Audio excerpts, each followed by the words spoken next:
சத்தியத்தையும் அறிவீர்கள், சத்தியம் உங்களை விடுதலையாக்கும். யோவான் 8:32. எல்லா மனுஷர் ரட்சிக்கப்படுவோம், சத்தியத்தை அறிகின்ற அறிவில வளருவோம். தேவன் சித்தமுள்ளவராயிருக்கிறார். 1 தீமோத்தேயு 2:4. அன்பு தெய்வ பிள்ளைகளுக்கு கர்த்தருடைய நாமத்தில் நல்வாழ்த்துக்கள். சௌக்கியமா குட்டீஸ்? ஆண்டவர் தாமே ஆசீர்வதிப்பராக. சென்ற முறை சீசிக்க நமக்கு இருந்திருக்கல, அதாவது சின்னஞ்சிட்டுக்குருவி நமக்கு இருந்திருக்கல. ஏன்னு சொன்னால் நம்ம எல்லோருமே இங்கே இருந்தோம் சத்தியத்தின் பெருவிழாவில். அநேக பிள்ளைங்க சத்தியத்தின் பெருவிழாவுக்கு வருவது மிகுந்த சந்தோஷம். சிறு பிள்ளைகள் முதல் தொடங்கி அதாவது நான் பிரசங்க ஆரம்பிப்பேன் என்று சொன்னாலே 2 மணி நேரம் கேரண்டி. அவன் 2 மணி நேரம் ஒரு கூச்சல் கொள்ள இல்லாமல் அந்த பிள்ளைங்க அவ்வளோ அருமையாக கேட்டு நோட்ஸுங்களெல்லாம் எழுதுறாங்க. அப்படின்னு சொன்னால் 2 மணி நேரம் ஒரு பிள்ளைங்க உட்கார்ற ஒரு இடமா அது.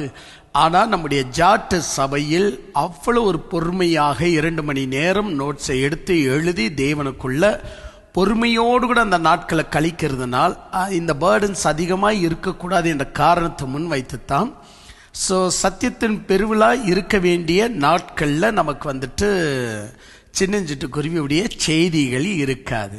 கர்த்தர் ஆசீர்வதிப்பராக. போன வாரம் இல்லை என்று சொன்னாலும் மீண்டுமாக நாம் அந்த சத்தியத்தின் பெருவிழாவை முடித்து கொண்டு மீண்டும் நம்முடைய ஊழியத்தை துவங்கும்படியாக இறைவன் கொடுத்த நல்ல அருளுக்காக கர்த்தருக்கு ஸ்தோத்திரமும், தேவனுக்கு என்றென்றைக்கும் மகிமை உண்டாவதாக. எவ்வளவு முடிகிறதோ அவ்வளவாக்க சிறு பிள்ளைங்க நீங்களும் சத்தியத்தின் பெருவிழாக்கு ஒரு வேறு யாராவது வராமல் இருப்பீங்கன்னா உங்கள் பெற்றோர்களோடு கூட சேர்ந்து நீங்களும் சத்தியத்தின் பெருவிழாக்கு வருவது மிகுந்த சந்தோஷம். வரணும், வந்தாதான் அது நல்லது.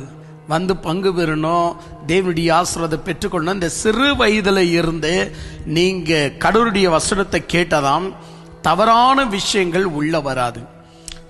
ஏனவைதான் தவறான கருத்துகள் வரும்போது கூட சரியான விஷயத்தை நம்ம கேள்விப்பட்டிருந்தாதான் தவறான விஷயங்களை நம்மளால ஈஸியாக மேற்கொள்ள முடியும். நீ நல்லதையே கேள்விப்படலனா, உண்மையானது நீ கேள்விப்படலனா, உண்மைக்குரியவைகளை நீ ஏற்றுக்கல அப்படின்னு சொன்னா அப்போ அது உண்மையாவே எப்படி இருக்கும் அப்படின்னு சொன்னா தவறானவைகள் எது அப்படின்னு சொல்லி நம்மளால கண்டுபிடிக்க முடியாம போயிடும். அப்ப நம்ம என்ன ஆயிடுவோம்? உண்மையா சொல்லப்போம் என்றால் நம்முடைய வாழ்க்கை எப்படி இருக்கும் அப்படின்னு சொன்னா எந்த ஒரு பொய்யையும் கண்டுபிடிக்காத நிலைக்குள்ள நம்ம தள்ளப்பட்டுருவோம். இந்த நிலையெல்லாம் ஏற்கப்படக்கூடாது. அப்படின்னு சொன்னா ஒவ்வொருத்தரும் நாம் சரியான விதங்கள்ல ஒரு உண்மையே நம்முடைய ஆரம்பம் வயதிலேயே நம்ம கேள்விப்பட்டிட வேண்டியது மிகவும் அவசியம். இதெல்லாம் அட்வைஸா சொல்றேன்னு நினைக்கிறீங்களா? இல்லை, நீங்க வளர வளரதான் உங்களுக்கு புரியும். இது எதுவுமே அட்வைஸ் அல்ல, உண்மையாகவே உங்களுக்கு தேவையான ஒரு விஷயமே ஒழிய நான் உங்களுக்கு அட்வைஸ் பண்ணி உங்களை திட்டுகிறதாக நீங்க நினைக்க கூடாது. அதனாலதான் நல்ல விஷயங்கள் உண்மைக்குரியவைகள் எவைகளோ அவைகள் எல்லாம் வயது இருக்கும் போதே கேள்விப்பட்டுருங்க. உங்களுடைய பெற்றோர்களை பாருங்க, உங்களை ஸ்கூலுக்கு சேர்க்கிறாங்க. உங்களுக்கு தெரியுமா ஸ்கூல்ல எத்தனை உண்மைகள் இருக்கிறது, எத்தனை பொய்கள் இருக்கிறதுன்னு உங்களுக்கு தெரியுமா? உண்மையா ஒரு விஷயம் சொல்றேன், ஸ்கூல்ல படித்து நாம் யாருமே தலையெடுக்கிறது கிடையாது. உண்மை விஷயம் சொல்றேன், ஸ்கூல் புக்கை படித்து இந்த உலகத்துல எதையும் நம்மளால சாதிக்க முடியாது. உண்மை விஷயம். நீங்களே என்னை போல நீங்க வயதுக்கு வரும்போது நீங்க என்னை போல ஆயிரம் கணக்கான புத்தகங்களை வாசிக்கும் போது நீங்க புரிஞ்சுக்குவீங்க, ஸ்கூல்ல கொடுக்கக்கூடிய புத்தகத்தை வச்சு ஒரு கீர் கூட நம்மளால சாதிக்க முடியாது. அப்போ வெளியே இருக்கிற புத்தகத்துல தான் பல உண்மைகள் சொல்லப்படுது. நீங்க ஒரு சின்ன விஷயம், அதாவது ஒரு வரலாற்றை எடுத்துக்கங்க, ஹிஸ்டரியை எடுத்துக்கிட்டாலும் சரிதான். ஹிஸ்டரியில ஸ்கூல் புக்கில் அத்தனை உண்மைகளும் கொடுக்க மாட்டாங்க, ஏதோ சில உண்மைகளை தான் கொடுப்பாங்க. ஒரு உதாரணமாக நான் சொல்லட்டுமா? இப்போ நம்ம தேசத்துக்காக எத்தனை பேர் சுதந்திர போராட்டத்தை நடத்தினார்கள்? கொஞ்சம் நல்லா ஞாபகப்படுத்தி சொல்லுங்க. எத்தனை பேர் சுதந்திர போராட்டத்தை நடத்தினார்கள்? யாராவது ராஜாக்களுடைய பேர் சொல்ல முடியுமா? நம்ம தேசத்துல எத்தனை ராஜாக்களுங்க சுதந்திர போராட்டத்தில் பங்கு பெற்றாங்க? ராஜாக்குடி பேர் சொல்லுங்க பார்க்கலாம், உங்களுக்கு நினைவுக்கு வரும். பல ராஜாக்களுடைய போராட்டங்கள் நடத்தியவர்களை பற்றி உங்களுக்கு நினைவுக்கு வரும். பாண்டிய மன்னன் கட்டபொம்மை அவர்கள் முதற் தொடங்கி இப்ப நான் இருக்கிற இடம் திப்பு சுல்தான் போன்றதான இடம் வரைக்கும் உங்களுக்கு நினைவுக்கு வரும். ஆனா இவங்க உண்மையிலேயே சொல்ல போனா, நீங்க ஸ்கூல் புக்ல வாசித்தா இவங்க எல்லாம் சுதந்திர போராட்டக்காரங்கன்னு நினைக்குவீங்க. தப்பு. நீங்க வெளியே வந்த பிறகுதான் தெரியும். மற்ற புத்தகங்கள், உண்மைக்குரிய புத்தகங்களை வாசிக்கும் தான் தெரியும் இவங்க யாருமே சுதந்திர போராட்டக்காரங்க கிடையாது. சுதந்திரம் என்றால் என்ன? மறுபடியும் உன் ராஜ்யத்தை நீ பிடித்து கொண்டு ஆள்வது, பிரிட்டிஷர்களை துரத்தி விட்டு நீ ஆளுவது சுதந்திரம் அல்லங்க. டெமோக்ரஸி, ரிப்பப்ளிக் கவர்மெண்ட்டை நம்ம ஸ்தாபிப்பது தான் சுதந்திரம். திப்பு சுல்தானால் இது முடியுமா? பிரிட்டிஷர்களை ஜெயித்து விட்டு மறுபடியும் திப்பு சுல்தான் ராஜாவா தான் இருக்க போறார். இதற்கு போய் யாராவது சுதந்திர போராளின்னு சொல்ல முடியுமா? அப்போ இந்த விஷயம் எல்லாம் நம்மளுக்கு டெக்ஸ்ட் புக் சொல்லி கொடுத்ததா? சொல்லி கொடுக்காதுங்க. நம்ம வெளியே வந்த பிறகுதான் நம்ம நாலேஜ் பெறுகிறோம். நாலேஜ் என்றால் என்ன என்று நம்ம விளையாட்டு தன்மையா அப்படியே படிச்சுன்னு வந்து எக்ஸாம் எழுதுதான் ஸ்கூலு, காலேஜ். ஆனா நாலேஜ் எங்க இருந்து ஆரம்பிக்கும் என்று சொன்னா, ஸ்கூலு காலேஜ் விட்ட பின்பு தான் நாலேஜ் எல்லாம் ஆரம்பிக்கப்படும். நான் உண்மையிலேயே சொல்றேன், மேத்தமெட்டிக்கல் ஆகட்டும், ஹிஸ்டரி ஆகட்டும், பயாலஜி ஆகட்டும், எக்ஸெட்ரா எக்ஸெட்ரா எத்தனையோ விஷயங்கள் நான் கற்றுக்கொண்டது என்னுடைய காலேஜ் ஸ்கூல்ல அல்ல. எல்லாமே வெளியே வந்த பிறகுதான் அதனுடைய ரியாலிட்டி என்ன என்பதை புரிந்து கொள்ள முடிந்தது. சுதந்திரத்துடைய ரியாலிட்டி என்ன, இப்படி ஒவ்வொரு விஷயத்தை எடுத்துக்கினா அதனுடைய ரியாலிட்டி வெளியே வந்த பிறகுதான். மற்ற வெளிரங்கமான புத்தகம், அப்ப டெக்ஸ்ட் புக்கு உண்மையிலேயே வெளிரங்கமான புத்தகம் இல்லை. ஒரு பெரிய விஷயத்தை அப்படியே சுருக்கி கம்ப்ரஸ் பண்ணி ஒரு சின்ன விஷயத்துல சொல்லிக் கொடுப்பதான் நீங்க ஸ்கூல்ல காலேஜ்ல வைத்திருக்கிற எல்லா புத்தகங்களும். ஆனால் நீங்கள் வெளியே வந்த பிற்பாடுதான் பிரம்மாண்டமான உண்மைக்குள்ள நீங்க போக ஆரம்பிக்கிறீங்க. என்ன குட்டீஸ், நான் ரொம்ப அட்வைஸ் பண்றேன், சைரன் பாக்குறீங்களா? கிடையாது. உங்களுக்கு நான் புரிய வைக்கிறேன். அதனால இந்த அவுட் சைடு புஸ்தகங்களை வாசிக்கிறது மிகவும் நல்லது. அதுபோல நிறைய, ஒரு பயாலஜி எடுத்துக்கிட்டாலும் பயாலஜியில கூட நிறைய உதாரணங்களை கொடுக்கலாம். ஒரு உதாரணமாக, சிப்பாஞ்சி மூலியமாக தான் மனிதன் உண்டாக்கப்பட்டான். ஆழமாக அழுத்தமாக உங்களுக்கு சொல்லியிருப்பாங்க. வேற வழியே இல்லாம சார்ல்ஸ் டார்வினுடைய கதையெல்லாம் முதற்கொண்டு நீங்க அந்த எக்ஸாம்ல எழுதி பாஸ் ஆயிட்டு இருக்கீங்க. அப்போ உங்களுக்கு ஸ்கூல்ல படிக்கும் போது சிப்பாஞ்சி மூலியமா தான் மனிதன் படைக்கப்பட்டான்னு சொல்லும்போது ரொம்ப ஈஸியா இருக்கும், எளிதாக இருக்கும், அதான் உண்மை என்று நீங்க நினைப்பீங்க. ஆனா நீங்க ஸ்கூல் காலேஜை விட்டு வெளியே வந்து பாருங்க, அது எவ்வளவு பொய் என்பது பிறகுத்தான் உங்களுக்கு தெரிய வரும். ஏன்னா அதுல இருக்கும் போது கேள்வி கேட்கிற மாதிரி இல்லை. கேள்வி கேட்டா டீச்சருக்கே பதில் தெரியாது. உண்மை விஷயம், டீச்சருக்கும் தெரியாது, உங்களுடைய பிரின்சிபாலுக்கும் தெரியாது. ஏன்னா அவங்களுக்கெல்லாம் என்ன அப்படின்னு சொன்னா, சம்பளத்துக்காக வேலை செய்யறவங்க. சம்பளத்துக்காக வேலை செய்யறவங்களுக்கு ரியாலிட்டி ஃபேக்ட் குறித்து பேச டைம் இருக்காது.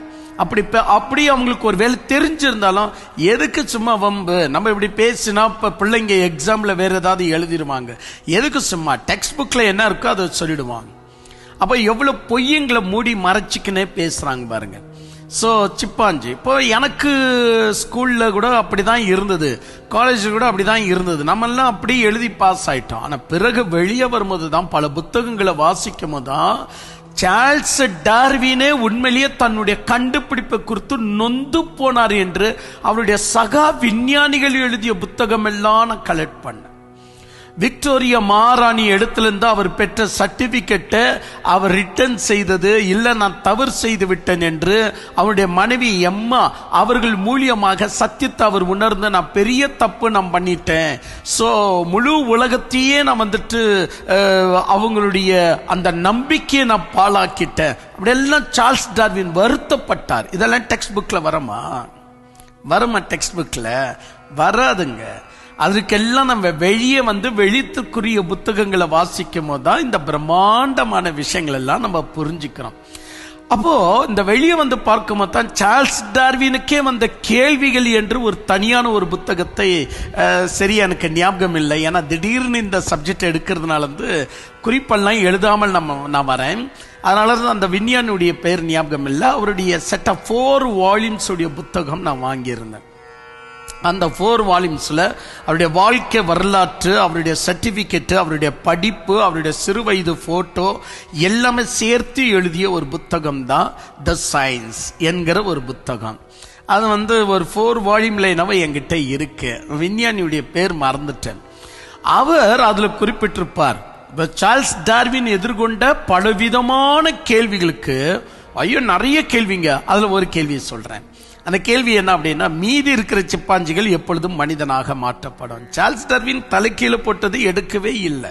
அவர் சொல்ற வருடங்கள், அவர் சொல்ற காரணங்கள் ஏதும் உண்மை அல்ல அப்படின்னு சொல்லிட்டு அவரே நொந்து போன விஷயங்கள் எல்லாம் இத்தியாசத்துல இருக்கு. அவருடைய சொந்த மனைவி எம்மா அவர்கள் கொடுத்த அந்த வாக்குமூலத்தை நீங்கள் பார்க்கும்போது புரிஞ்சுக்கலாம். இதெல்லாம் டெக்ஸ்ட் புக்ல கிடைக்குமா?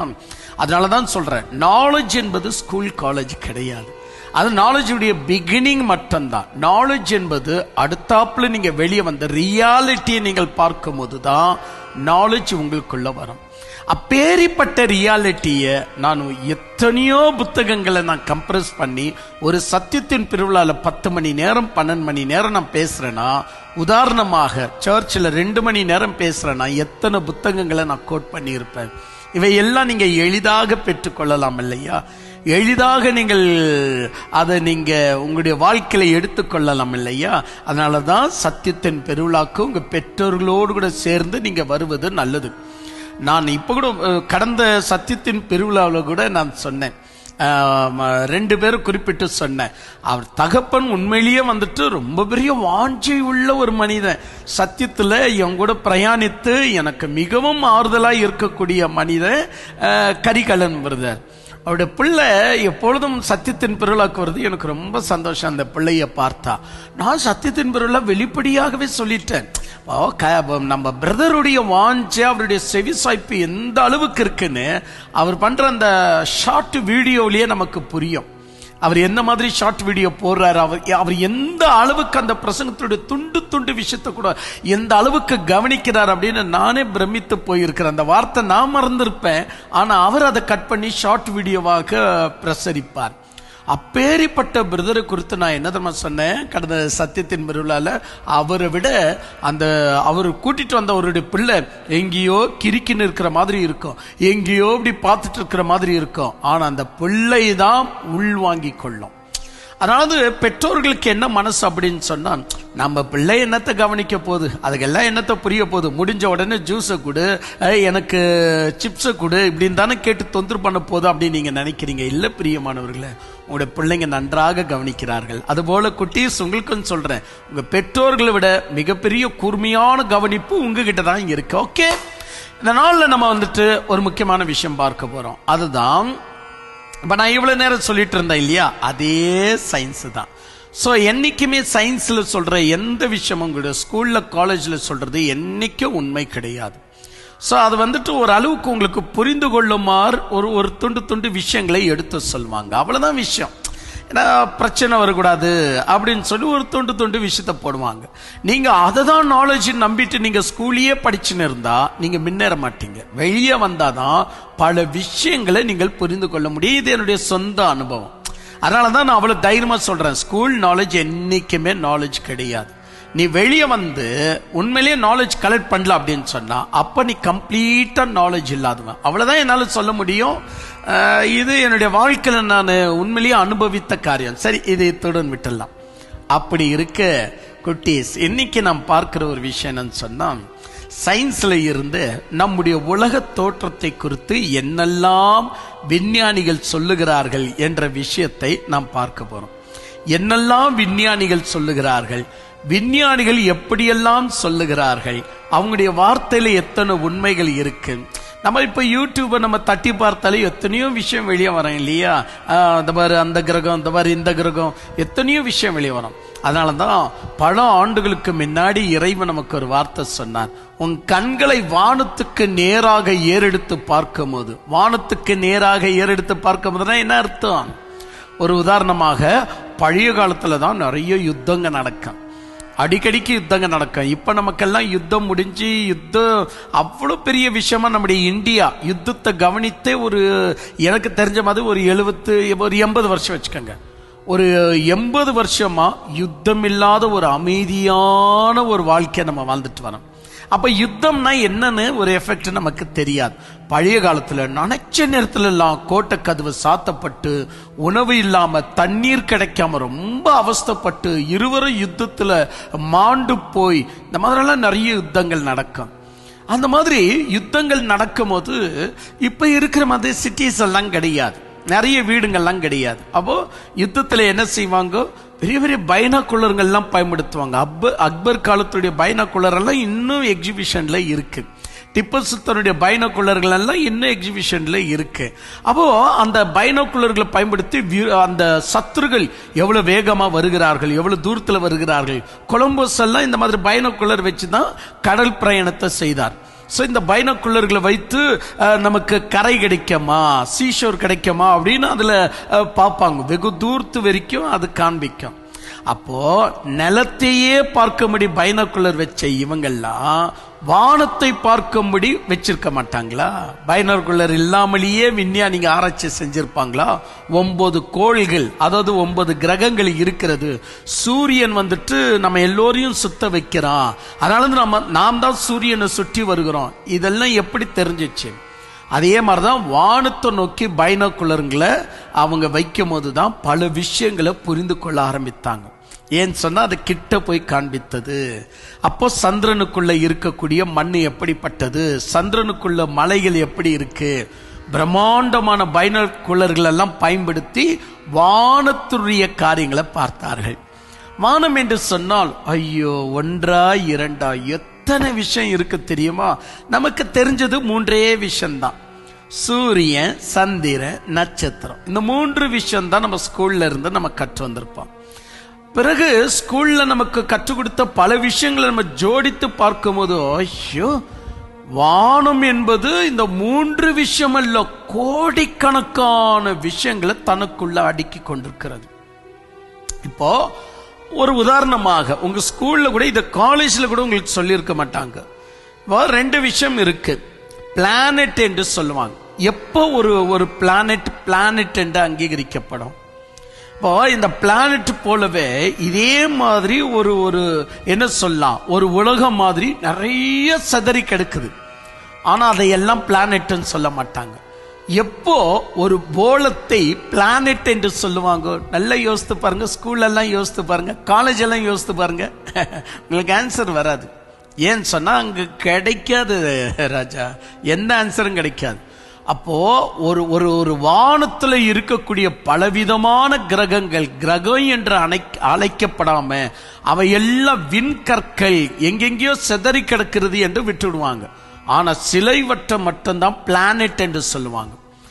எப்போ ஒரு கேலக்சில ஒரு சூரியனை, ஒரு நட்சத்திரத்தை மையம் படுத்தி பலது அதையே குறிக்கோளா வைத்து சுத்தி வருகிறதோ அப்போதுதான் அது ஒரு பிளானட் என்று அங்கீகரிக்கப்படும்.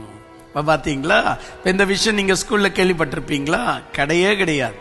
அப்போ பிளானட் என்று சொன்னால் என்ன? ஒரு நட்சத்திரத்தை பயன்படுத்தி, இன்னைக்கு நமக்கு ஒரு கேலக்சி இருக்கு. நம்ம கேலக்சிக்கு பெயர் என்ன? சூரிய ஃபேமிலி அப்படின்னு சொல்லி. சோ சன் ஃபேமிலி அப்படின்னு சூரிய குடும்பத்திற்குள்ள நம்ம இருக்கிறோம். 9 கிரகங்கள் இருக்கு. இந்த 9 கிரகங்கள் இடவிடாம பூமியை சுத்திட்டே வருகிறது. இதுல நம்ம ஒருவேளை புதன் கிரகத்துக்கு போறோம்னு வச்சுக்கலாம். எங்க புதன் கிரகத்துக்கு போறோம்னு வச்சுக்கலாம்.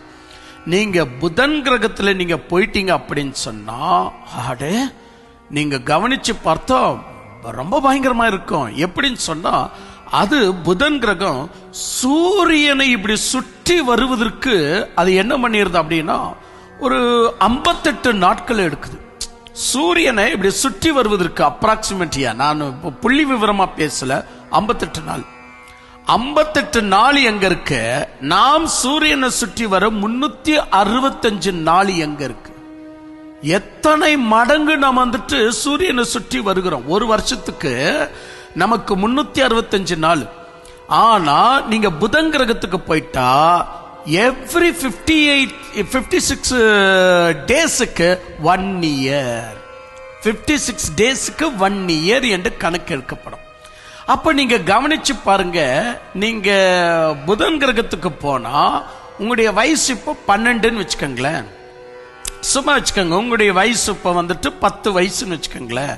அப்ப 10 வயசு நீங்க புதன் கிரகத்துக்கு போய் இந்த 10 வயசு நீங்க புதன் கிரகத்துல இருந்தா உங்களுடைய வயசு கொஞ்சம் குறைவு 40 வயசு. ஏன்னா அங்க கணக்கு அப்படிதான் வருது. அதுல இன்னொரு விசித்திரம் என்ன தெரியுங்களா? இது பூமி, அதாவது புதன் கிரகம் சூரியனை சுற்றி வர 56 நாள். ஆனால் இதே புதன் கிரகம் தனக்குத்தானே சுத்துகிற விஷயத்தை எடுத்துக்கிட்டா 250 நாட்கள். நமக்கு எவ்வளோ? 24 ஹவர்ஸ். 24 ஹவர்ஸ் எங்க? 256 டேஸ் எங்க? எல்லாம் ஒரு அப்ராக்சிமேட்டியா சொல்றேங்க. நீங்க புள்ளி விவரமா வேணும் அப்படின்னு சொன்னா நீங்க பாடத்தை கவனிக்கிறது நல்லது. அப்போ பாருங்க, பர் டேக்கு 24 ஹவர்ஸ்ல நம்முடைய பூமி அவ்வளவு வேகமா சுத்துது. புதன் கிரகம் சுத்தாது, மெதுவா சுத்தி தனக்கு தானே கொண்டு வர 256 நாட்களுக்கு கொண்டு வருது. அப்ப நீங்க என்ன பண்ணணும்? ஒரு பகல் என்பது நீங்க ஏறக்குரிய 1 வருஷம் படுத்து 1 வருஷம் வேலை செய்யற மாதிரி. அதாவது கிட்டத்தட்ட 1 வருஷத்துக்கு பகலா இருக்கும், 1 வருஷத்துக்கு அது இரவாக இருக்கும். அவ்வளவு லேட்டு. பாத்தீங்களா? நான் எதுக்கு இதெல்லாம் சொல்றேன் அப்படின்னா, மறுபடியும் சொல்றேன், அப்ராக்சிமேட்டியா தான், கொஞ்சம் நீங்க புரிந்து கொள்ளுமாறு தான் நான் எடுத்து சொன்னேன். திடீர்னு பேசுறேன் இல்லையா, அதனால இருந்தான். சோ இப்படி இருக்க என் அன்பு தெய்வ பிள்ளைகளை, கர்த்தருடைய வசனத்தை நாம் கவனிப்பது நல்லது. இது மட்டும்தான் ரியாலிட்டியும் உண்மையும் நமக்கு எடுத்து காட்டுது. இப்பேரிப்பட்ட ஒரு உண்மைய வாழ்க்கையெல்லாம் நீங்க தள்ளிவிட்டு நீங்கள் வாழ்க்கையெல்லாம் இதை நீங்க கேவலமாக, கடவுள் விஷயம் தானே, அதை விடு, விஞ்ஞானம் எவ்வளவு பெரிய விஷயம், ஐயோ விஞ்ஞானத்தை தெரிஞ்சுக்கிறது எவ்வளவு முக்கியமான விஷயம் என்று அதுக்கே முக்கியத்துவம் கொடுத்துன்னு போயிட்டா இங்க வாழ்க்கையில் எல்லாத்தையும் இழப்பீங்க. சரி, எங்க இருந்து விட்டு அங்க இருந்து வாசிக்கலாம், சாரி கவனிக்கலாம். அதுதான் வானம் என்று சொன்னாலே அவ்வளவுதான் நமக்கு தெரியும். ஆனா வானத்தை எடுத்து நீங்க ரியாலிட்டியில போய் வாசித்து பார்த்தா கோடிக்கணக்கான விஷயங்கள் உண்டு. கோடிக்கணக்கான விஷயம். வெறும் சூரிய, நட்சத்திரம், சந்திரன், பூமி அல்ல, அதற்கு மேல் கோடிக்கணக்கான விஷயம். சோ கேலக்சிங்க கோடிக்கணக்கில் கேலக்சி இருக்கு. அதுல ஒரு கேலக்சி தான் இன்னைக்கு நாம இருக்கிற 300 மில்லியன் கிலோமீட்டர் அளவுல நம்ம இருக்கிறோம். சாரிங்க, 3000 மில்லியன் கிலோமீட்டர்ல இருக்கிறோம். அப்போ 3000 மில்லியன் கிலோமீட்டர்ல இருக்கக்கூடிய நம்முடைய கேலக்சி என்பது நம்முடைய சிந்தனைக்கு எட்டாத ஒரு பரப்பு என்று சொல்லலாம். அவ்வளவு விஸ்தாரத்துல நம்ம இருக்கிறோம். 3000 மில்லியன் கிலோமீட்டர் வரைக்கும் நம்முடைய கேலக்சி இருக்கு. அதற்கு மேல இருக்குன்னு வச்சுக்குவோம். சரி, அப்போ எத்தனை விஷயம் இருக்கு அப்படின்னு நம்ம சொல்லி நம்ம ஒன்னொன்னு கணக்கு எடுத்து பார்த்தா கோடிக்கணக்கில் இருக்கு. இப்ப இந்த கோடிக்கணக்கான விஷயத்த சுருக்கி சொன்னா எப்படி சொன்னோம்? இப்போ கிரேட் அலெக்சாண்டர் படையெடுத்து வருகிறார். படையெடுத்து வரும்போது யுத்தம் ஏற்கப்படுகிறது. அப்ப அந்த படைக்கு பேர் என்னன்னு சொல்றோம்? நிறைய பேர் இருக்கிறாங்க, லட்சக்கணக்கில் இருக்கிறாங்க. லட்சக்கணக்கில் யுத்த வீரருங்க வராங்கன்னா அதற்கு பெயர் சேனை என்று சொல்லுவோம். ஓகேயா, சேனை என்று சொல்லுவோம். அப்ப அந்த சேனை என்கிற இந்த ஒரு வார்த்தையை நீங்க சற்று நீங்க நல்லா யோசித்து பார்த்தா, சேனை என்பது ஒரு விஷயத்தை குறிப்பிடுகிற விஷயம் அல்ல, பல விஷயங்கள் அதற்குள்ள, பல பொக்கிஷங்கள் அதற்குள்ள அடங்கியிருக்குன்னு அர்த்தம். அப்ப கடவுள் வானத்தை குறித்து இறைவன் பேசும்போது வான சேனை என்று சொல்லுகிறார். ஏன்னா படைத்தவனுக்குத்தான் தெரியும் எத்தனை விஷயம் வானத்துல இருக்கு அப்படின்னு. அப்போ வானத்தை குறித்து நம்முடைய வேதாகமம் என்ன சொல்லுது? வான சேனை என்று சொல்லுகிறது. உபாகமம் புஸ்தகம் 4ஆம் அதிகாரம் 19ஆம் வசனத்தை ஒரு முறை நான் உங்களுக்கு வாசிக்கிட்டோமா? உபாகமம் புஸ்தகம் 4ஆம் அதிகாரம் 19ஆம் வசனம். உங்கள் கண்களை வானத்திற்கு ஏறெடுத்து உங்கள் தேவனாகிய கர்த்தர் வானத்தின் கீழெங்கும் இருக்கிற எல்லா ஜனங்களுக்கு ஏற்படுத்திய வானத்தின் சர்வ சேனைகளாகிய, பாருங்க, சர்வ சேனைகளாகிய, அப்போ பயங்கரமா வானத்தினுடைய பிரமிப்பு மூட்டக்கூடிய நிறைய விஷயம் வானத்துல இருக்குன்னு அர்த்தம். பயங்கரமா இருக்கு. சோ இன்னைக்கு நான் ஒரு விஷயத்த உங்களுக்கு பேச போறேன். அதுதான் ஏற்கனவே விஞ்ஞானிக வெளியிட்டது. தமிழ்ல உங்களுக்கு அதை ஈஸியா புரிந்து கொள்ளுமாறு தமிழ்லையும், பிறகு நாம் ஒரு சில விஷயத்தை அதுக்கு ஏற்பாக சிந்திக்கிற மாதிரி ஒரு சில விஷயத்தை நாம் கவனிக்க போகிறோம். ஓகேயா, பாடத்துக்குள்ள போலாமா? என்னெல்லாம் பொய்ய புழுக்குகிறார்கள் சயின்ஸ்ல அப்படி நம்ம பார்க்கலாமா? ஓகே, ஃபர்ஸ்ட் திரையில பாருங்க, என்னெல்லாம் ஆரம்பிக்குது பாருங்க. ஆண்டவர் ஆசீர்வதிப்பாராக.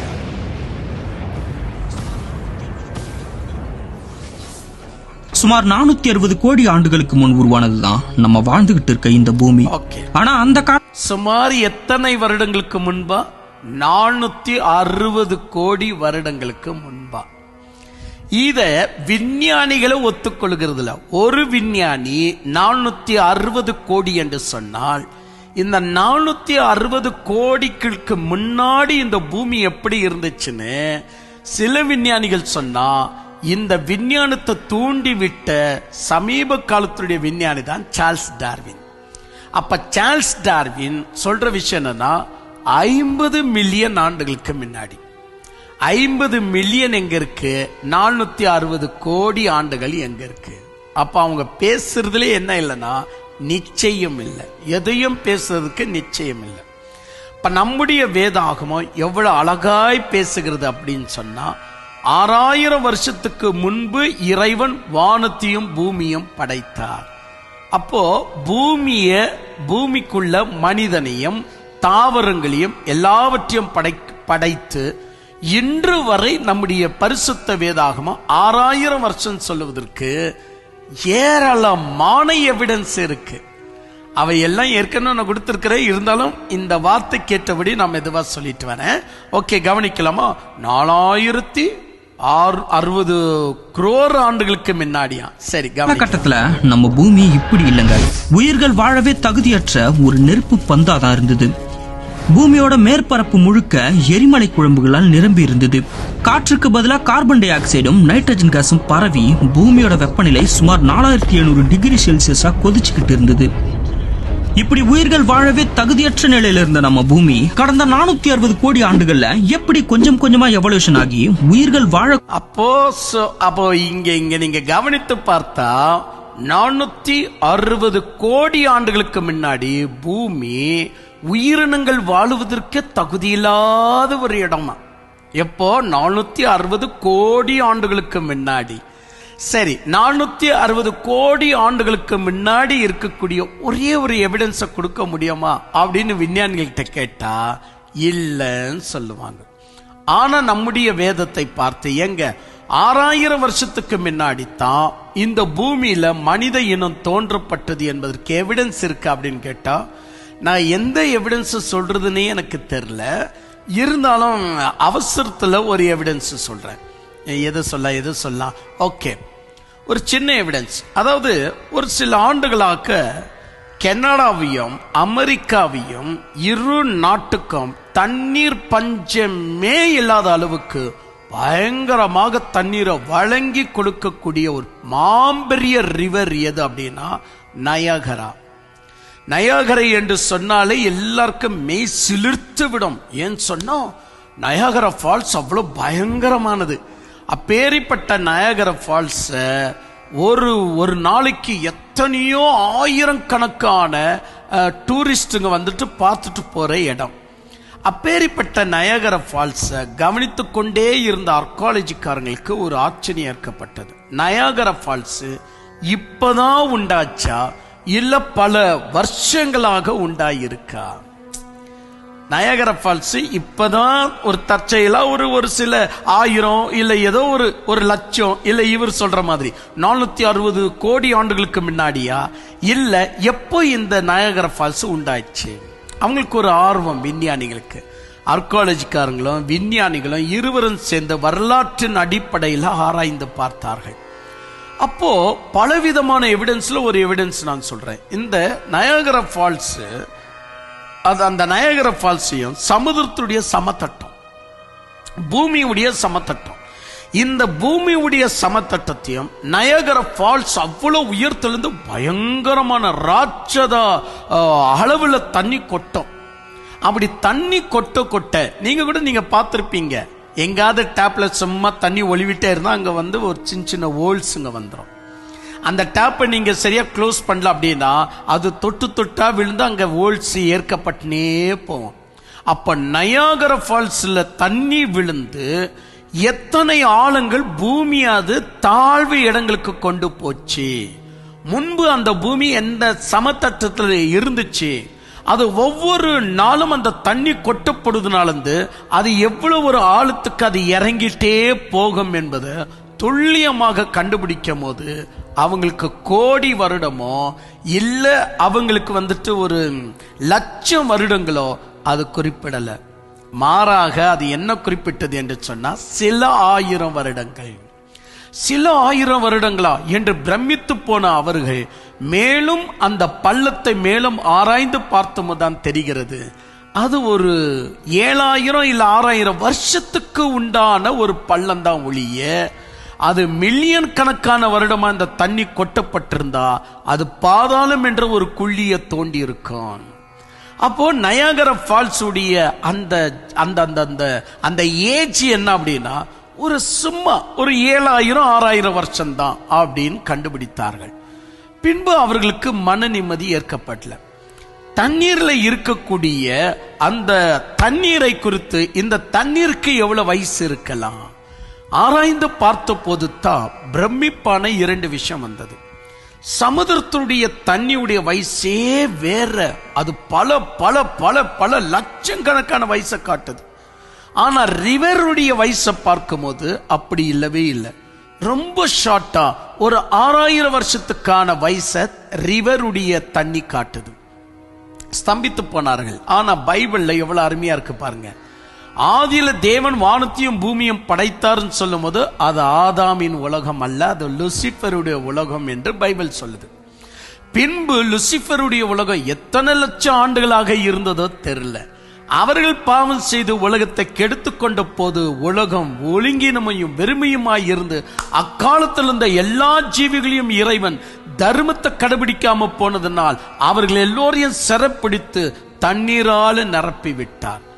பூமி தண்ணீரால இருந்ததுனாலதான் ஆதியில தேவன் வானத்தையும் பூமியும் படைத்தார். பூமியானது ஒழுங்கினமையும் வெறுமையுமாய் இருந்தது. ஆழத்தின் மேல் ஆவியானவர் ஆசைவாடி கொண்டிருந்தார். ஆழம் என்றால் சி அதாவது சமுத்திரம்.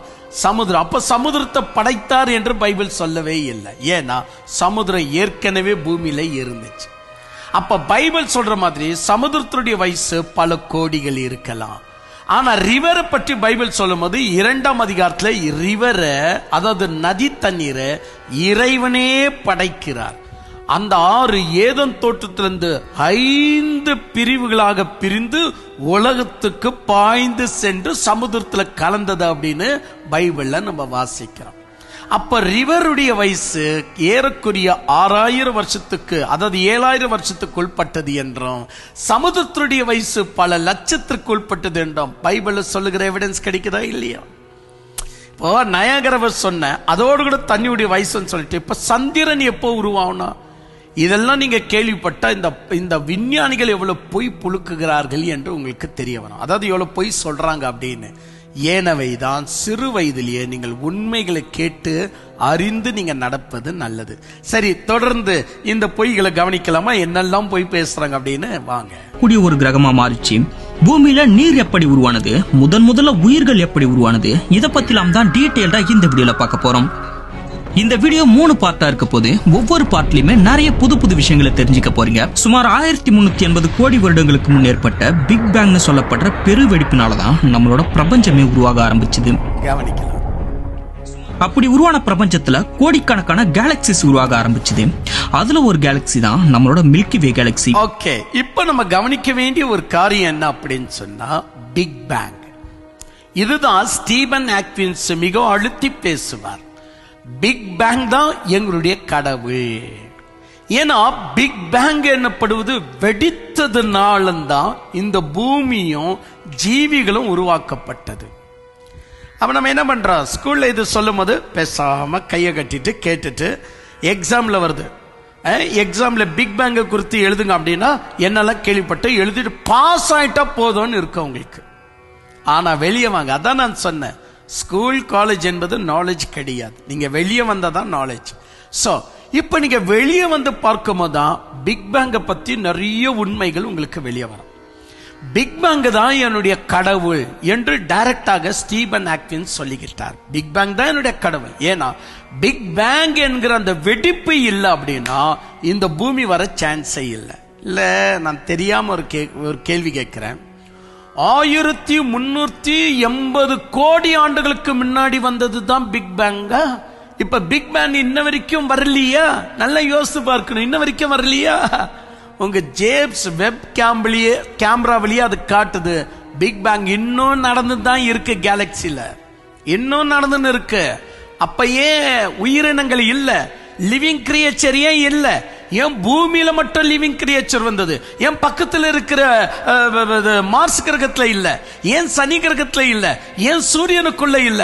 ஏன் நம்ம கிட்ட 3 லட்சம் கிலோமீட்டர் தான், 3.5 லட்சம் கிலோமீட்டர்ல தான் சந்திரன் இருக்கிறான். ஏன் சந்திரனுக்குள்ள உயிரினங்கள் இல்ல? பைபிள் தெளிவா சொல்லுது, ஆண்டவர் சர்வ சேனைகள்ல வெறும் பூமியில மட்டும்தான் உயிரினங்களை படைத்தார். இந்த நம்ம அதாவது நான் சொன்ன பாருங்க, 3000 மில்லியன் கிலோமீட்டர் வரைக்கும் உயிரினங்கள் கிடையாது. இந்த 3000 மில்லியன் கிலோமீட்டருக்கு அப்பாலதான் உயிரினங்கள் இருக்கிறதாக யோபு சொல்லுகிறார். அப்ப யோபு எத்தனை ஆண்டுகளுக்கு முன்னாடி இருந்தவர்? நமக்கு யோபுக்கு கணக்கிட்டு பார்த்தா 4000 ஆண்டுகளுக்கு முன்னாடி. 4000 ஆண்டுகளுக்கு முன்னாடி இருந்த யோபு சொல்றாரு, இந்த 3000 மில்லியன் கிலோமீட்டருக்கு அப்பாலதான் உயிரினங்கள் இருக்கிறதாக அவர் குறிப்பிடுகிறார். அப்ப கடவுள் இந்த பூமியை 3000 மில்லியன் கிலோமீட்டர் வரைக்கும் இறைவன் நம்மளுக்கு வேலி அடைத்து வச்சிட்டார். 3000 சொல்லுது, தயவு செஞ்சு புரிஞ்சுக்கங்க. அது வந்துட்டு நான் கடைசி கிரகம் என்கிற ஒரு அளவில் சொன்னேன். அது ஆனால் அது இன்னும் போகும். அது இன்னும் போகும் என்று சொன்னால் 15 மில்லியன் கிலோமீட்டர் வரைக்கும் அது போகும். பிறகுதான் வேற கேலக்சி. அதை எப்படி கணக்கிடணும் என்றால், மில்கி கேலக்சி என்று சொல்லப்படுகிறது ஒரு வினாடிக்கு 1,86,000 கிலோமீட்டர் பர் செகண்ட். பர் செகண்டுக்கு 1,86,000 கிலோமீட்டர் கணக்கு போட்டதான் நீங்க 1 மில்லியன் ஆண்டுகளுக்குள்ள போய் சேர முடியும்னா எவ்வளவு தூரம் இருக்கும் படிச்சவங்களுக்கு அது தெரிய வரும். ஓகே, இப்ப நீங்க கவனிக்கணும். அப்ப பிக் பேங் என்னப்படுது இவங்க சொல்றாங்களே, இதனாலதான் பூமி உருவாக்கப்பட்டுச்சு, அந்த வெடிப்பு தான் காரணம். இப்ப கூட தான் வெடிப்பு இருக்கு. அப்ப ஏன் உயிரினங்கள் இல்ல? வெடிப்புனால தானா? இல்ல. தொடர்ந்து நாம இவங்க சொல்ற ஒரு பொய்ங்களை நம்ம கவனிச்சுன்னு வரலாம். என்ன சொல்றாங்க? பின் சுமார் 460 கோடி வருடங்களுக்கு முன் ஒரு நெபுலால இருந்த வாயுக்களும் தூசுக்களும் ஒண்ணு சேர்ந்து நம்ம சூரியன் உருவாக ஆரம்பிச்சது. சூரியன் உருவானதுக்கு அப்புறம் எஞ்சி இருந்த வாயுக்கள், தூசிகள், பாறைகள் எல்லாம் சூரியனோட ஈர்ப்பு விசையில சூரியனை சுத்தி வலம் வர ஆரம்பிச்சது. அப்படி வலம் வரப்ப அந்த பாறைகள் ஒன்னோடு ஒண்ணு மோதி அந்த பாறைகள்ல இருந்த இயல்பான ஈர்ப்பு விசையால ஒண்ணு சேர்ந்து கிரகங்களா உருவாக ஆரம்பிச்சு. இல்ல, நம்ம இது கேள்வி வராதா? இந்த பிக் பேங் எல்லாம் ஆரம்பித்து அதுவும் ஒரு 1480 கோடி ஆண்டுகளுக்கு முன்னாடி ஒரு சூரியன் உண்டாச்சு. இதெல்லாம் சயின்ஸே ஒரு ஆயக்கதை மாதிரி இல்ல? சூரியன் உண்டாச்சுன்னு சொல்றீங்களா? ஏற்கனவே இருக்கிற சூரியனை காட்டி எவிடன்ஸ் சொல்றீங்களா, இல்ல சூரியன் உண்டாக்கப்பட்டதுக்கு எவிடன்ஸ் காட்டுறீங்களா? அப்ப சயின்ஸ் பொய்யத்தானே. இப்போ நாம ஏதாவது கடவுளை பத்தி பேசினா என்ன எவிடன்ஸ் நீங்க கேட்கறீங்களே, எங்க எவிடன்ஸ் நீங்க ஏத்துக்க மாட்டேன்றீங்க. ஏன்னா உங்களுக்கு வெக்கம் உண்டாவது. ஏன்னா நாங்க காட்டுற எவிடன்ஸா இருக்கு. உங்களுக்கு அது எவிடன்ஸ் தெரிஞ்ச உடனே ஓகே ஸ்டீபன் ஹாக்கிங் அதான் சொன்னார். ஏன்னா ஸ்டீபன் ஹாக்கிங் என்ன தெரியுமா பண்ணிட்டாரு, அவருக்கு எவிடன்ஸ் நம்ம காட்டின உடனே சரி ஓகே அது உங்களுடைய நம்பிக்கை, இது என்னுடைய நம்பிக்கை. எவ்வளவு ஒரு பொய்யு பாருங்க. எவிடன்ஸ் வந்த உடனே அது உங்களுடைய நம்பிக்கை, இது எங்களுடைய நம்பிக்கை. எவிடன்ஸ் நம்ம கொடுக்கலன்னா ஏன் நீங்க பொய்யே நம்பின்னு இருக்கிறீங்க? ஏன் நீங்க சயின்ஸை நம்ப கூடாது? யார் சொன்னா சயின்ஸை நம்புறதுலன்னு? குட்டீஸ் நீங்களே சொல்லுங்க. சயின்ஸை நம்ம தானே படிக்கிறோம். அவன் ஒழுங்கா பைபிள் படிச்சானா? யாரு? ஸ்டீபன் ஹாக்கிங் சொல்ற, ஐன்ஸ்டைன் சொல்ற, சார்ல்ஸ் டார்வின். நீ ஒழுங்கா பைபிள் படிச்சியா? நாங்க படிக்கிறோம் ஒழுங்கா சயின்ஸை இப்ப கூட நாங்க வெறுக்கிறதே கிடையாது. இல்ல இங்க பாருங்க எவ்வளவு ஒரு பெரிய பொய்யன்னு. சூரியன் உண்டாக்கப்பட்டுச்சுன்னு சொல்றீங்களே, சூரியன் எப்படி வந்தா சொல்லுங்க பார்க்கலாம். சூரியன் எப்படி இவ்வளவுதான் வித்துல இருக்கணும்னு யார் சொன்னது? இவ்வளவு ஹைட்ல இருக்கணும், பூமியை விட இவ்வளவு ஹைட்ல இருக்கணும். சூரியனுடைய ஹைட் எவ்வளோ? பூமியில இருந்து சூரியனுடைய ஹைட் எவ்வளோ?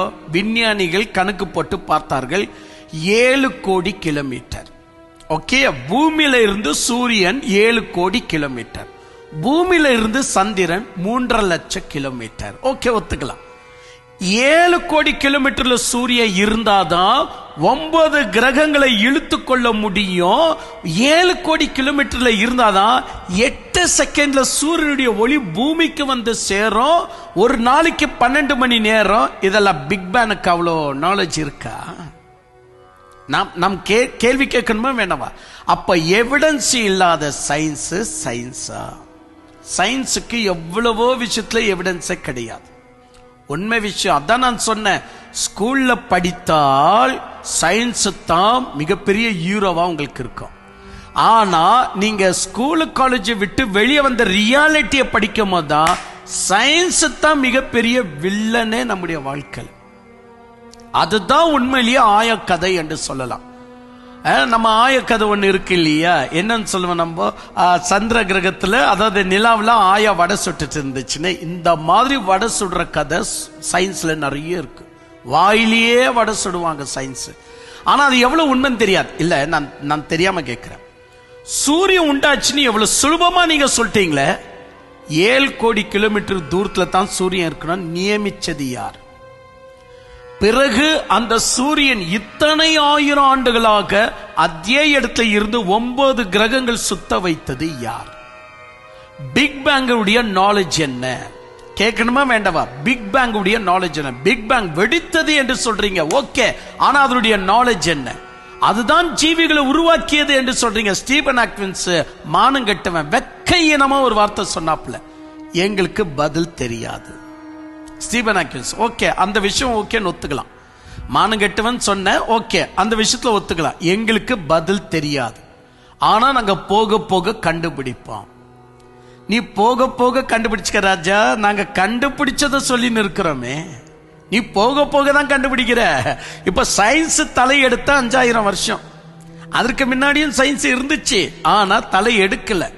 ஏன்னா மதங்கள் நிறைய பரவி இருந்ததுனால் சயின்ஸ் தலை எடுக்க முடியல. அந்த காலத்திலே சயின்ஸ் தலை எடுத்திருந்தா நாம் இன்னைக்கு உயிர் வாழ்ந்திருக்க மாட்டோம்.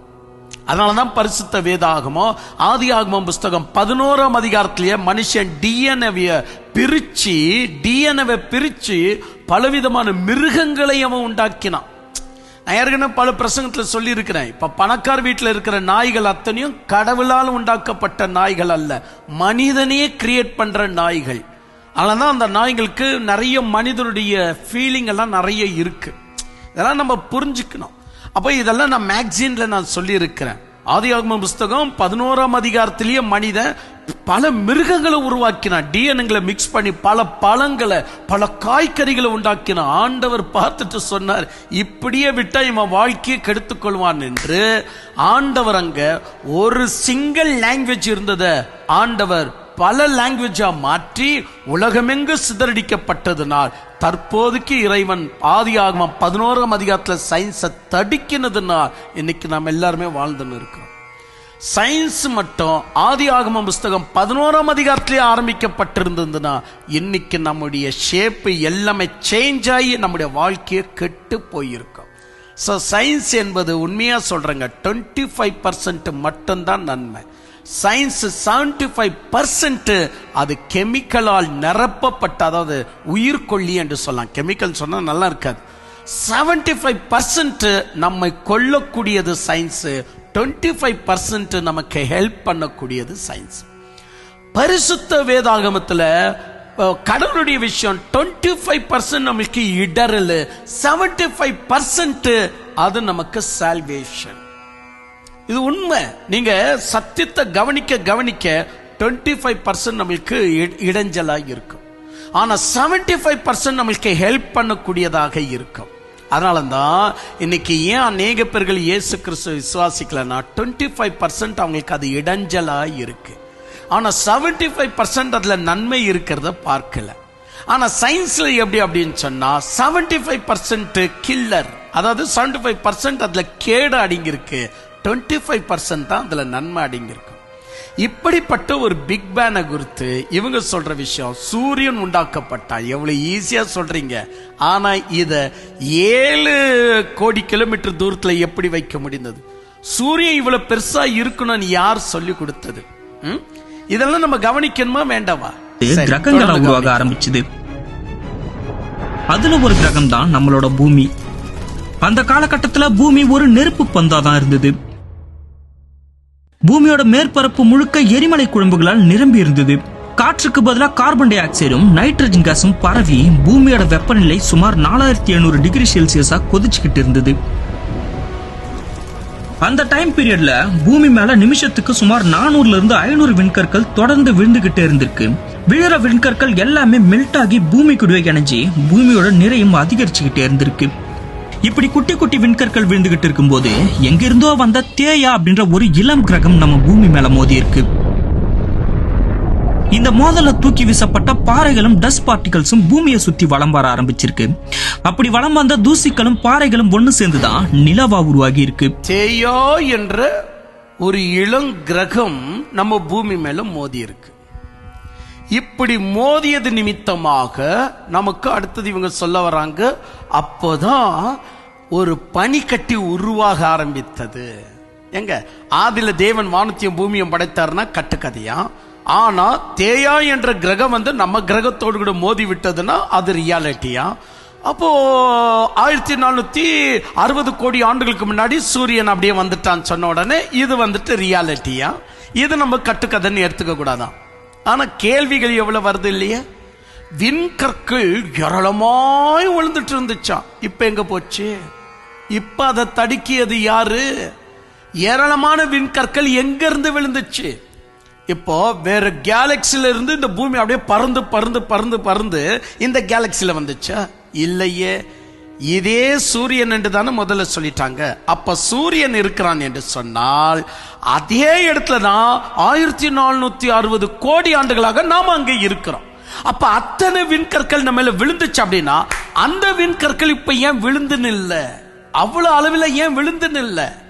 அப்போ இதுதான் லிவிங் கிரியேச்சருடைய கடைசி கட்டணி யார் நியமித்தது? இதற்கு மேல் இல்லையா? இவ்வளவுதான் லிவிங் கிரியேச்சருடைய ப்ரோக்ரஸ் ரிப்போர்ட்டா? இதற்கு மேல் ரிப்போர்ட் இல்லையா? அப்போ ஏற்கனவே இருக்கிற சிருஷ்டிக்கு கதை கட்டுவதுதான் சயின்ஸ். ஏற்கனவே சிருஷ்டி இருக்கு இல்லையா, அதை பார்த்து ஒரு கதையை ஏற்றுவதுதான் சயின்ஸ். அப்ப சயின்ஸுக்கு என்ன இல்லை அப்படின்னு சொன்னா, ஒன்றுமே இந்த சிருஷ்டியை குறிப்பிடாம பேசுகிற சக்தி சயின்ஸ்க்கு கிடையாது. இப்போ நாம எப்படி பேசுறோம்? ஆதில தேவன் வானத்தையும் பூமியும் படைத்தார். பூமியானது ஒழுங்கினமையும் வெறுமையுமாய் இருந்தது. ஆழத்தின் மேல் ஆவியானவர் அசைவாடி கொண்டிருந்தார். அப்பொழுது தேவன் வெளிச்சம் உண்டாக கடவுது என்று சொன்னார். அப்படியே வெளிச்சம் உண்டாயிற்று. அப்ப இல்லாதவைகளை நிரூபித்து பேசுகிறோம் நாம். இவங்க இருக்கிறத வச்சுக்கிட்டே என்ன செய்யறாங்க? பொய் அதுக்குள்ள சேர்த்து பேசுறாங்க. குட்டீஸ், நான் எதுக்கு இந்த விஷயம்லாம் சொல்றேன்னா, நாம அத்தனை ஜாகிரதையா இந்த விஷயத்தெல்லாம் நம்ம கவனிக்க வேண்டியது அவசியம் சொல்ல வரேன். அப்பதான் நமக்கு நிறைய விஷயம் வெளியே வரும். சரி, பார்க்கலாம். தேயா என்ற கிரகம் மோதியது என்ன நடந்துச்சுன்னு. ஆரம்ப காலத்துல பூமி மாதிரியே நிலவும் ஒரு நெருப்பு பந்தாதான் இருந்துச்சு. ஆனா விண்வெளியோட அதிகப்படியான குளிர்ச்சினால நிலவோட வெப்பநிலை சீக்கிரமாவே படிப்படியாக குறைஞ்சி முழு நிலவா மாறி இருக்கு. நிலவு உருவான புதுசுல அது பூமிக்கு ரொம்பவே பக்கத்துல, அதாவது சில 1000 கிலோமீட்டர் தூரத்துல தான் இருந்திருக்கு. கோடிக்கணக்கான வருடங்கள் போக போக நிலவு பூமியை விட்டு கொஞ்சம் கொஞ்சமா விலகி போய் இன்னைக்கு 3,86,000 கிலோமீட்டர் தூரத்துல இருக்கு. இன்னமும் வருஷத்துக்கு 3.8 சென்டிமீட்டர் தூரம் விலகி போய்கிட்டு தான் இருக்கு. நிலவு உருவான பிறகும் பூமியோட வெப்பநிலை மட்டும் குறையாம அப்படியே தான் இருந்தது. அது மட்டும் இல்லாம அந்த காலகட்டத்துல பூமியோட சுழற்சி ரொம்பவே வேகமானதா இருந்திருக்கு. ஒரு நாளோட பகல் நேரம் வெறும் 6 மணி நேரமா தான் இருந்திருக்கு. பின் 80 கோடி வருடங்களுக்கு பிறகு பிளானட் ஃபார்மேஷன் டெப்ரிஸ்னு சொல்லப்படுற ஒரு வகையான விண்கற்கள் கூட்டம் சராமாரியா பூமி மேல வந்து விழ தொடங்கி இருக்கு. இங்க நீங்க கவனிக்க வேண்டிய விஷயம் என்னன்னு சொன்னா, ஏதோ இந்த விஞ்ஞானிங்க முதல்ல இவங்க அம்மா அப்பாங்கெல்லாம் பேக்கரியில வேலை செஞ்ச போல இருக்கு. ஏன்னா பேக்கரியில தான் இந்த மாதிரி கதையெல்லாம் உருவாக்க முடியும். இந்த பன்னு சமையல் எல்லாம் செய்யும் போது அது சூடா இருக்கும் இல்லையா, அதே கதை பாருங்க. சமையல் கதை தான் இந்த விஞ்ஞானிங்க சொல்றது.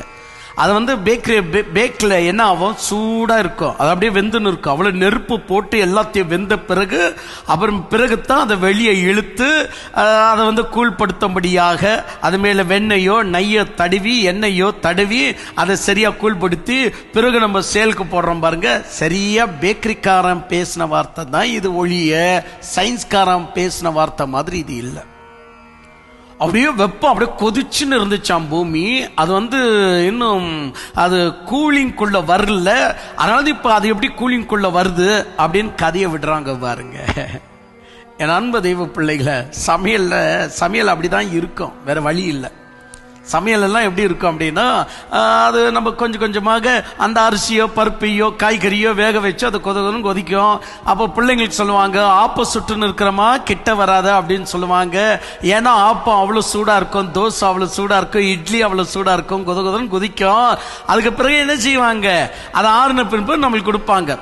அந்த மாதிரி ஒரு சமையல்காரனுடைய ஸ்டோரிய சயின்ஸ்ல வச்சுட்டு இதுதான் அப்படின்னு சொன்னா எப்படிங்க நம்ப முடியும்?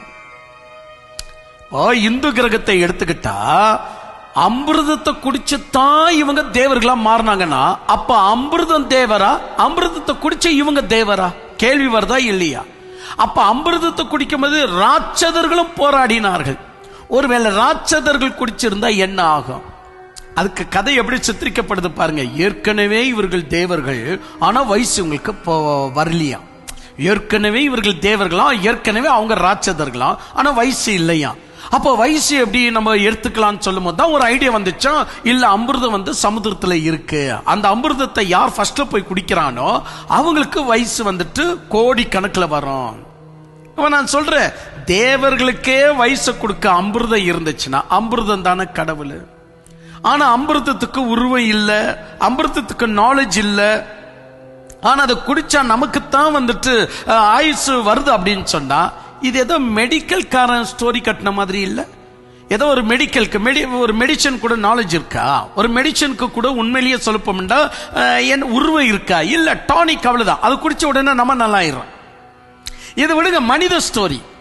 இங்க திரிமூர்த்திகள் என்று சொல்லக்கூடிய பிரம்ம விஷ்ணு மகேஸ்வர கடவுள் என்று நிரூபிச்சோம். அதுக்கு பிற்பாடு எல்லாம் நிறைய தேவர்கள் இருந்தாங்களாம். அவங்க எல்லாம் போராடி ஒரு பாம்பை வச்சு அதை ரெண்டு பக்கம் இழுத்து ராட்சதர்கள் பக்கம் அது தோற்கடிக்கப்பட்டு அமிர்தத்தை உடனே தேவருங்க குடிச்சிட்டு இவங்களுக்கு வயசு அதிகமாயிடுச்சுன்னா, இது யாரோ ஒரு சித்த வைத்தியருங்க கதை ஏற்றின மாதிரி இல்லை.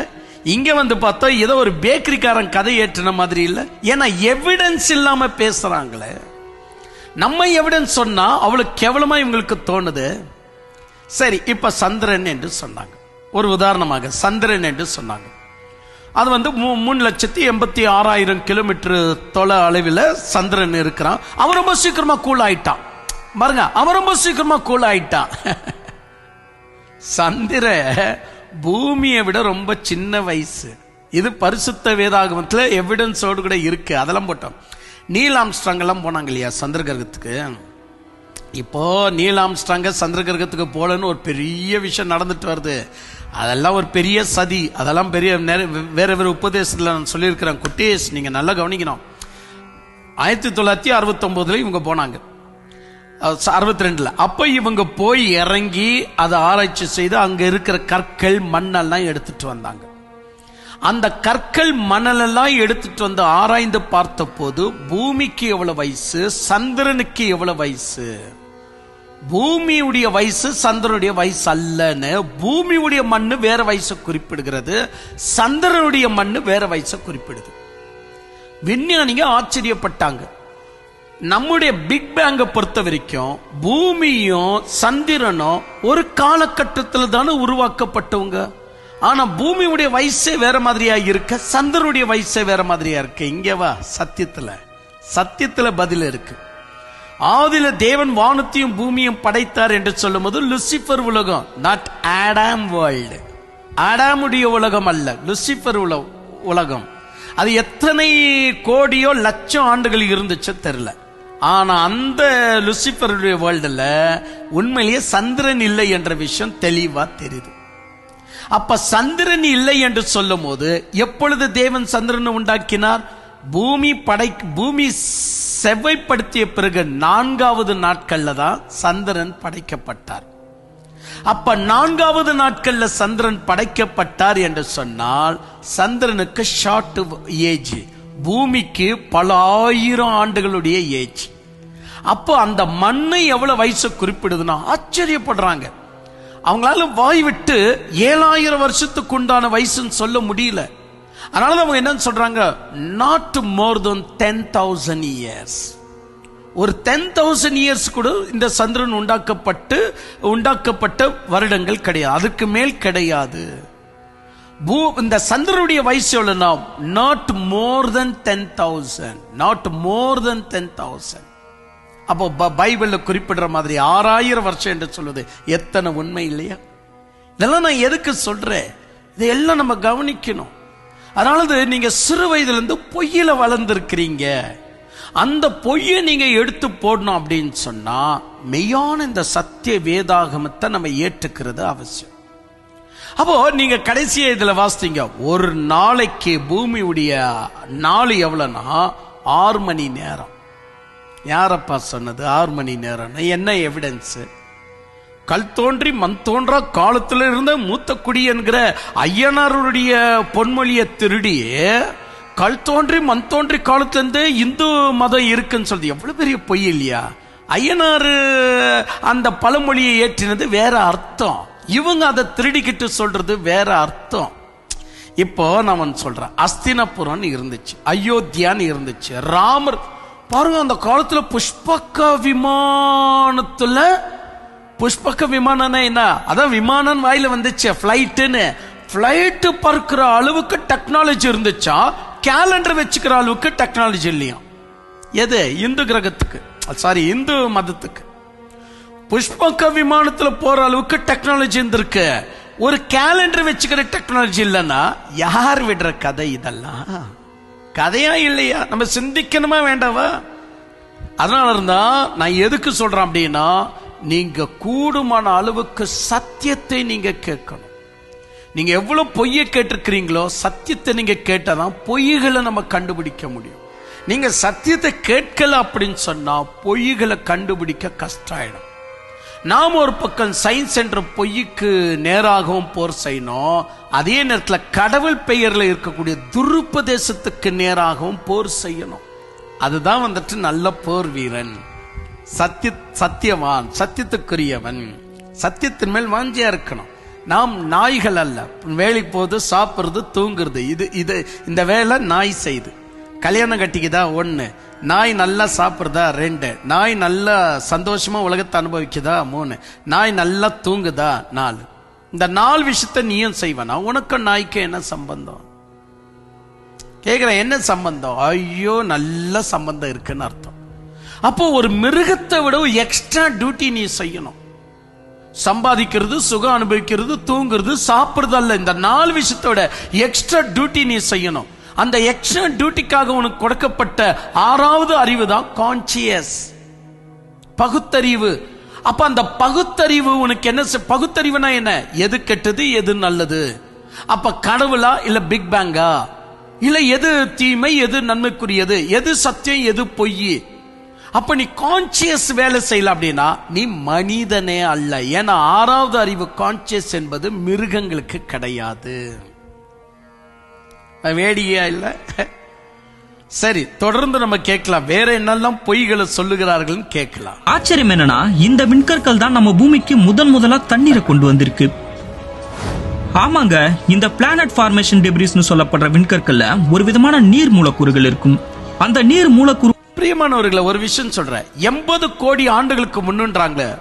அந்த விஞ்ஞானிகளுக்கு 80 கோடி ஆண்டு என்பதற்கு என்ன எவிடன்ஸ் சொன்னா, உண்மையா சொல்றாங்க, எவிடன்ஸ் காட்ட முடியாது. உண்மையா சொல்ற எவிடன்ஸ் காட்ட முடியாது. இதெல்லாம் ஒரு பொய் தான். நான் ஊட்டியில் பெட்டானிக் பார்க் அப்படின்னு சொல்லிட்டு எங்கேயும் என்னை கூட்டின்னு போனதாக, நான் எங்கேயும் வெளியே போக மாட்டேன். எனக்கு என் ஊழியாச்சு, என்னுடைய சர்ச் ஆச்சு, அவ்வளோதான் என்னுடைய வாழ்க்கை. எல்லாமே புத்தகம் தான் எனக்கு. அப்போ அந்த பெட்டானிக் பார்க்கில் நான் போய் பார்க்கும் போது பல ஆயிரம் ஆண்டுகளுக்கு முன்னாடி இருந்த மரம் அப்படின்னு சொல்லி அதுக்கு டெக்கரேட் பண்ணி ஒரு பக்கம் வச்சிருந்தாங்க. அந்த மரத்துக்கு வயசு எப்படி கண்டுபிடிச்சாங்க அப்படின்னு பார்த்தா சிரிக்கலாம் போல இருக்கு. அப்ப விஞ்ஞானிகள் உண்மையிலேயே எந்த எவிடன்ஸும் கொடுக்கறது இல்ல, நம்புன்றாங்க. இந்த டாக்டருங்க சில நேரங்களில் போய் பேசுறாங்க பாருங்க, கிட்னி எல்லாம் போயிடுச்சுங்க அவ்வளவுதான். ஏன்னா அவருடைய வெயிட் பார்க்கும் போது தெரியுது கிட்னி போயிடுச்சுன்னு. இந்த வெயிட்டை வச்சு கிட்னி போயிடுச்சுன்னு சொல்லுகிற கதை போலதான் அல்லா விட்டால் அவரை பார்க்கும் போது தெரிந்து குடிக்கிறாரு, அதனாலதான் அவருடைய ஹார்ட் வீக்கா இருக்கு. என் ஹார்ட் டாக்டருங்க சொல்றாங்க நீ ஃபர்ஸ்ட் குடிக்கிறத நிக்க வைன்னு சொல்றாங்க. சிறு வயதுல இருந்து சினிமா தேட்டருக்கே போகல, விளையாட்டுக்கு கூட நான் சிகரெட்டை கையில தொட்டவன் அல்ல நான். ஆனா எனக்கு குடிய நிக்கவை, குடினால இருந்து தான் உனக்கு ஹார்ட் வீக்கா இருக்குன்றாங்கண்ணா. எவ்வளவு பெரிய பொய்ய ஒரு டாக்டர் பேசுறாருன்னா சயின்ஸ்ல எவ்வளவு பெரிய பொய் அடங்கி இருக்கலாம். சோ அதனால இருந்தா இந்த விஷயத்துடன் முடியல, தொடர்ந்து நம்ம கவனிக்கலாமா? சோ தொடர்ந்து கவனிக்கலாம் அப்படின்னு சொன்னா நீங்க என்ன பண்ணுங்க, கமெண்ட்ஸ் ஒரே ஒரு விஷயம்தான், எங்களுக்கு கேட்க இன்ட்ரெஸ்டா இருக்கு, எங்களுக்கு தொடர்ந்து சொல்லுங்க அப்படின்னு ஒரு கமெண்ட்ஸ் போட்டதான் முடியும். அடுத்தது என்ன தெரியுங்களா, தேவனை குறித்து மேன்மையான ஒரு வார்த்தையை பேசி அனுப்புங்க. கடவுள் தான் சுற்றி கர்த்தர் அப்படின்னு மேன்மையான ஒரு வார்த்தை. ஓகே பிரியமானவர்களே, ஜெபிக்கலாமா? பரலோக பிதாவே, உம்முடைய பரிசுத்தமுள்ள நாம என்றென்றைக்கும் ஸ்தோத்தரிக்கப்பட கடவுது. இந்த பிள்ளைங்களுக்கு ஒரு உண்மையை புரிவிக்க நீர் தொகையான காரியங்களை பேசி வருவதற்காக ஸ்தோத்திரம். உண்மைகள் மக்களுடைய மனதில் பதியும்படி செய்யுங்க. உண்மை அறிந்து உண்மையால் நாங்கள் விடுதலையாக்கப்பட்டு உண்மைக்குரிய பிள்ளைகளா வாழ கிருபை செய்யுங்க. சுற்றிலும் இருக்கிற துருப்பதேசத்தையும் பொய்களையும் எதிர்த்து வாழ எங்களுக்கு திராணியும் பலத்தையும் கொடுங்க. இயேசுவின் நாமத்தில் ஜெபிக்கிறேன் பிதாவே, ஆமென், ஆமென். ஓகே குட்டீஸ், அடுத்த வாரம் இன்னும் இன்ட்ரெஸ்டிங்கா இந்த பூமி அப்படியெல்லாம் உண்டாக்கப்பட்டுச்சு நம்ம பார்க்கலாம். சரியா? கர்த்தர் ஆசீர்வதிப்பாராக. தேவன் உங்களோடு கூட இருப்பாராக. மறக்காதீங்க, நீங்க எழுத வேண்டிய ஹோம்வொர்க், அதாவது 2 வார்த்தை பேசிட்டு நீங்க அனுப்ப வேண்டியது. கர்த்தர் ஆசீர்வதிப்பாராக. ஆமென்.